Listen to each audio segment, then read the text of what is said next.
மக்களே அனைவருக்கும் வணக்கம். இன்றைக்கி நாம் இந்த ஒரு வீடியோவில் எதை பற்றி பார்க்க போகிறோம் அப்படின்னு பார்த்தீங்கன்னா, டெட்டில் வந்திருக்க முக்கியமான தகவல்கள். ஸோ டெட்டு பேப்பர் 1 மற்றும் பேப்பர் 2 உடைய முடிவுகள் பார்த்திங்கன்னா 22ஆம் தேதி வெளியாகும் அப்படின்ற மாதிரி ஒரு எதிர்பார்ப்புகள் அலைகள் ஓடிட்டுருக்கு. என்னன்றதை பற்றி இந்த வீடியோவில் நான் உங்களுக்கு சொல்ல போகிறேன். நீங்கள் நம்முடைய சேனலை முதல் முறையாக பார்க்குறீங்க அப்படின்னா மறக்காமல் ஒரு சப்ஸ்கிரைப் அண்ட் பெல்லை கிளிக் பண்ணி வச்சுக்கோங்க. தமிழகத்தில் ஆசிரியர் தேர்வு வாரியத்தில் கடந்த நவம்பர் 15-16 தேதிகளில் டிஎன்டெட்டு பேப்பர் 1 மற்றும் பேப்பர் 2 நடைபெற்றதுங்க. ஸோ இந்த தேர்வில் பல்வேறு முறையிலான 96% பேப்பர் 2ல் கேள்விகள் தவறுன்னு நியூஸ் பேப்பர் முதற்கொண்டு சொல்லிகிட்டே இருந்தாங்க. ஆனால் உண்மையான மறுபக்கத்தை டிஆர்பி தான் விரைவில் வெளியிட போகிறாங்க அப்படின்ற தகவல் எல்லோருக்குமே தெரியும். இருந்தாலும் 96% கேள்விகள் தப்பா, அந்த அளவுக்கு பார்த்திங்க அப்படின்னா கொஷின் பேப்பர் தரம் குறைந்து விட்டதா அப்படின்ட்டு எல்லாருமே ஒரு பக்கம் கேட்டிருக்க. ஸோ எழுத்து பிழைகள் காரணமாகவும் சரி, சில மிஸ்டேக்ஸ்கள் காரணமாகவும் சரி, ஒரு 96% கேள்விகள் தவறாக இருப்பது அப்படின்றது சில அப்ஜெக்ஷன் ட்ராக்கர் பார்த்திங்கன்னா ஸ்டாண்டர்டான புக்கில் ஆதாரங்களை ப்ரொடியூஸ் பண்ணலை. அதனால் அந்த கேள்விகள் நிராகரிக்கப்படும். ஸோ கவர்மெண்ட் வழங்கிய ஸ்டாண்டர்டான புக்கில் மட்டும்தான் நீங்கள் அப்ஜெக்ஷன் ட்ராக்கரை மேற்கொள்ள முடியும். 35,000 பேர் அப்ஜெக்ஷன் ட்ராக்கர் பண்ணியிருக்காங்க.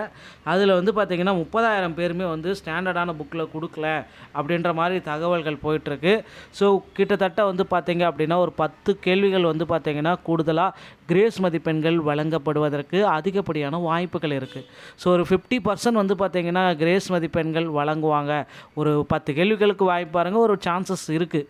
இருந்தாலும் டிஆர்பியோடைய முடிவு தான் இறுதியானது மக்களே. டிஆர்பி என்ன முடிவு வேணாலும் எடுக்கலாம், எப்போ வேணாலும் எடுக்கலாம். ஸோ ஃபைனலைசேஷன் ஒன்லி ஃபார் டிஆர்பியோடைய ஆசிரியர் தேர்வு வாரியத்துடைய இறுதி கட்ட தீர்ப்பே முடிவு இறுதியானது. ஓகேங்களா.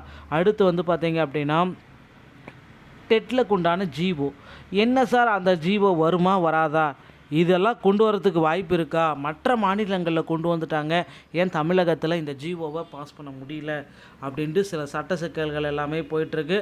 பள்ளி கல்வித்துறை அமைச்சரும் பார்த்திங்கன்னா மற்ற மாநிலங்களை போல் டெட்டில் பாஸ் பண்ணவங்களுடைய ஒரு ஜிஓவை ரெடி பண்ணியிருக்கிறதாக தகவல்கள் வந்துட்டுருக்குங்க.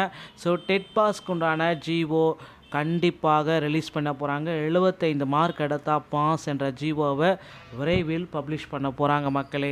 ஸோ ரிசல்ட்டுக்காக நீங்கள் வெயிட் பண்ணியிருந்தீங்க அப்படின்னா கண்டிப்பாக இந்த டிசம்பர் மாதம் 22லேருந்து 28க்குள்ளார உங்களுக்கு ரிசல்ட் வெளியாகிடும் அப்படின்ற தகவல் வந்திருக்கு. அது வேலை வெளியாகலை அப்படின்னா உங்களுக்கு பின்னாடி தாங்க ரிசல்ட்டு. நண்பர்களே, டிஆர்பியில் இந்த தகவல்கள் உங்களுக்கு ரொம்ப பயனுள்ளதாக இருக்கும் அப்படின்னு நினைக்கிறேன். வீடியோ பிடிச்சிருந்தா வீடியோவை ஸ்கிப் உங்களுடைய ஃப்ரெண்ட்ஸ் அண்ட் ஃபேமிலிக்கு ஷேர் பண்ணிவிடுங்க. மீண்டும் ஒரு நல்ல தகவலோடு நான் சந்திக்கிறேன். நன்றி, வணக்கம், தேங்க்யூ.